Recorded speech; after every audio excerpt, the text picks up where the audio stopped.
Tiga. Assalamualaikum warahmatullahi wabarakatuh dan selamat sejahtera. Okay, hari ni cikgu nak ajar kamu tentang pembuatan sabun dan tindakan pencuciannya. Okey, kenapa kamu belajar tentang pembuatan sabun? Ini kerana dia berkaitan dengan lemak sebab nanti bila kita nak buat sabun, lemak adalah salah satu bahan yang diperlukan untuk menghasilkan sabun. Okey, jadi apa itu sabun? Okey, jadi kalau lihat pada slide ni, okey, sabun ialah garam yang terbentuk daripada tindak balas antara asid lemak. Okey, asid lemak ni maknanya sumbernya kamu boleh gunakan daripada sumber haiwan atau tumbuhan.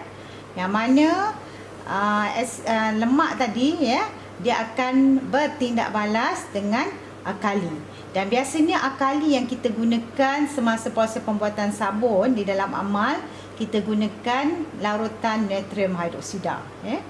Okey, jadi proses yang digunakan untuk menghasilkan sabun namanya kita panggil proses saponifikasi ataupun hidrolisis. Okey, di bahagian bawah ni kalau awak lihat adalah merupakan tindak balas yang kita boleh menghasilkan sabun. Jadi kalau awak lihat apakah bahan yang kita gunakan dalam menghasilkan sabun. Jadi kat sini kalau awak lihat kita gunakan minyak. Jadi maknanya kat sini lemak. Okey, lemak ataupun minyak akan kita campurkan dengan alkali. Okey, dua bahan ini bila kita panaskan dia akan bertindak balas. Bertindak balas untuk menghasilkan garam asid lemak yang kita kenali dengan sabun dan gliserol. Jadi ini adalah persamaan tindak balas yang kamu kena ingat dan kena tahu apabila kita kata apa dia tindak balas ataupun apakah dia proses saponifikasi ataupun hidrolisis yang digunakan untuk menghasilkan sabun. Jadi saya ulang maknanya untuk proses penghasilan sabun kita melibatkan bahannya minyak dicampurkan dengan alkali, dan bila dipanaskan dua bahan ini akan bertindak balas untuk menghasilkan sabun dan gliserol.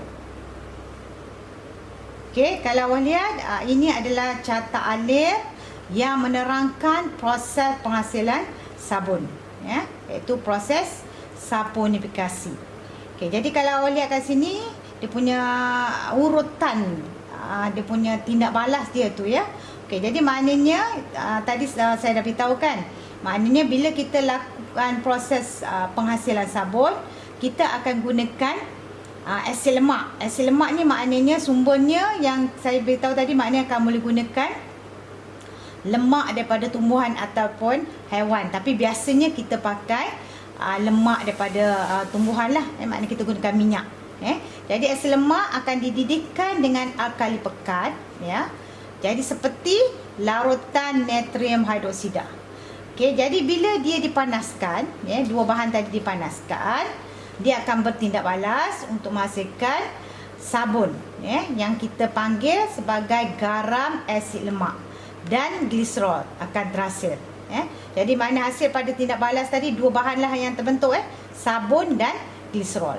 Okey, semasa proses penghasilan sabun tadi, maknanya bahan yang telah kamu panaskan tadi, kita akan letakkan garam, maknanya kita akan tambahkan garam. Kenapa kita perlu tambahkan garam dalam bahan tadi? Jadi garam ni tujuan dia adalah untuk merendahkan ketelarutan sabun.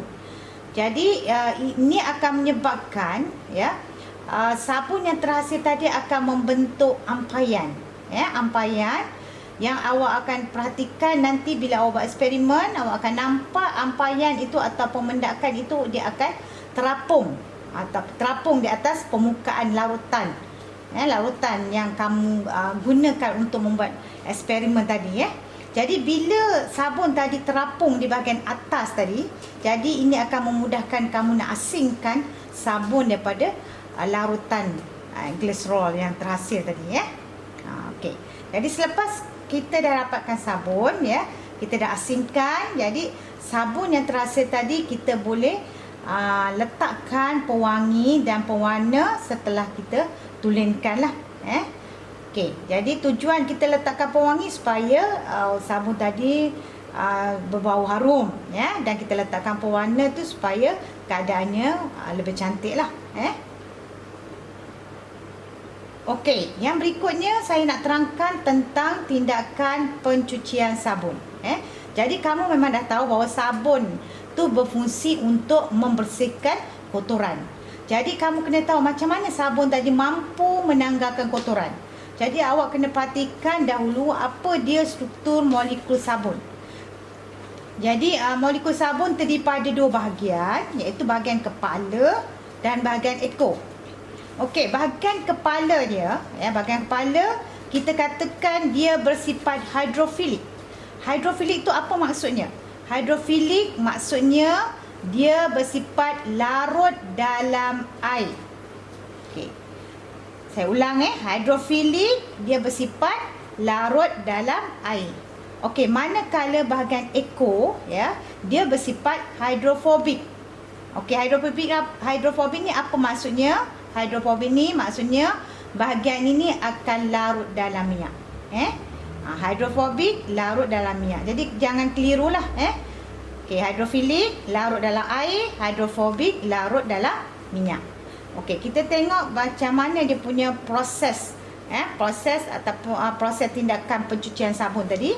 Okey, jadi awak lihat pada gambar raja ni, gambar raja dan penerangan di bahagian atas. Okey, jadi kalau awak lihat berdasarkan raja yang pertama ni, okey, kamu tengok dia kata sabun ditambah dalam air untuk mengurangkan ketegangan permukaan air dan membasahkan permukaan kotor, permukaan kotor. Jadi awak kalau lihat pada raja ni, kalau perhatikan, okey, yang ini awak nampak ada kepala ekor, ini adalah molekul sabun. Okey, yang ini adalah merupakan kotoran yang ada pada pakaian ataupun pada permukaan kain, Jadi kalau awak lihat kat sini dikata sabun dapat mengurangkan ketegangan permukaan air. Maknanya bila dia dapat mengurangkan ketegangan permukaan air, bermaksud air tadi akan dapat membasahi keseluruhan permukaan yang kotor tadi, keseluruhan permukaan pakaian lah. Jadi bila dia boleh membasahi keseluruhan permukaan, ini akan membolehkan molekul sabun tadi akan melekat pada bahagian-bahagian kotoran yang ada pada pakaian tadi. Jadi kalau awak lihat di bahagian ini, bahagian ni awak lihat, tengok di situ molekul sabun telah melekat pada kotoran berdasarkan sifat dia tadilah. Yang awak lihat tadi saya beritahu bahagian ekor dia larut dalam kotoran. Bahagian kepala dia larut dalam air. Sebab tu awak lihat kedudukan dia, yang kepala berada dalam air, yang bahagian ekor dia melekat pada kotoran. Okey. Jadi awak lihat kat sini, okey, dia kata bahagian hidrofobik, ekor larut dalam minyak dan melindungi minyak tadi. Jadi kat sini contohnya kotoran tadi adalah minyak lah. Jadi maknanya berdasarkan rajah tadi, awak dah nampak, okey, bahagian hidrofobik akan larut dalam air. Jadi berdasarkan rajah tadilah, dia punya kedudukan tadi, kepala di bahagian air, yang bahagian ekor dia melekat pada bahagian kotoran. Okey, jadi dia kata okey, apabila air dikocak, pergerakan air akan menggerakkan bahagian hidrofilik, okey, yang menyebabkan minyak tertanggal dari kain. Jadi bermaksud bila kita gerakkan air, contohnya kalau gunakan mesin basuh, jadi air akan diputarkan.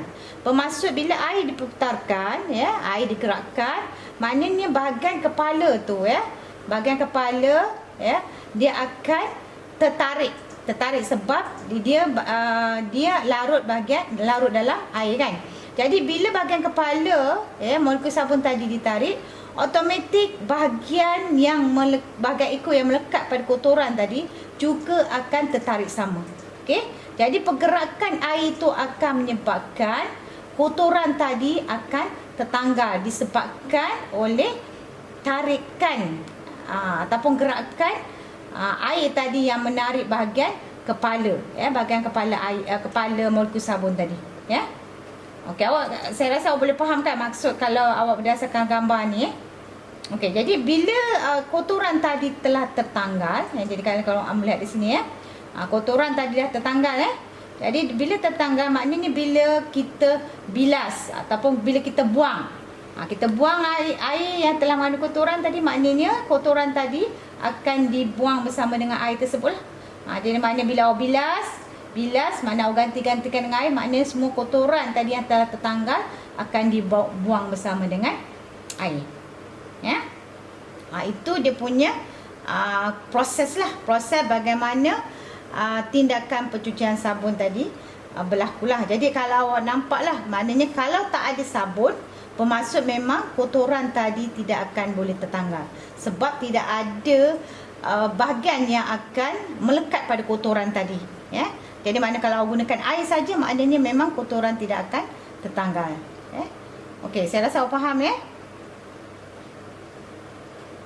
Okey, jadi itu saja yang saya nak terang berkaitan dengan proses penghasilan sabun dan juga tindakan pencucian sabun. Okey, itu saja yang saya nak terangkan untuk hari ini. Okey, sekian, terima kasih.